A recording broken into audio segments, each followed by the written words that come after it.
জামাই ষষ্ঠীর থেকে আগের দিন আমরা সবাই মিলে চলে গেছিলাম 6 বালিগঞ্জ থালিতে, যেটা ছিল বালিগঞ্জ আউটলেট। প্রথমে গিয়ে আমরা অ্যাম্বিয়েন্সের একটু ভিডিও করে নিয়েছিলাম, তারপরে আমরা আমাদের স্টার্টারের জন্য অর্ডার করেছিলাম মোরলা ফ্রাই, যেটা কাসুন্দি দিয়ে খেতে ছিল অসাধারণ। তারপরে আমরা একে একে থালিগুলো অর্ডার করে দিয়েছিলাম। থালিগুলো অর্ডারের পরে প্রথমে এক একটা করে আমরা ট্রাই করছিলাম। লুচি আর আলুর দম ওখানে ওটা কম্পালসারি থাকে ওদের থালির মধ্যে, যেটা খেতে ছিল অসাধারণ। ওটা খাওয়ার পরেই তো আমার পেট ভরে গেছিলো একদম। তারপরে একটা একটা করে ট্রাই করছিলাম।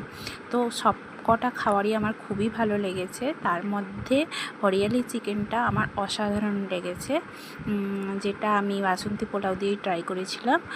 তো এইভাবে আমাদের সুন্দর একটা সন্ধে কেটেছিল। আর খাওয়ার তো ছিল জমজমাট।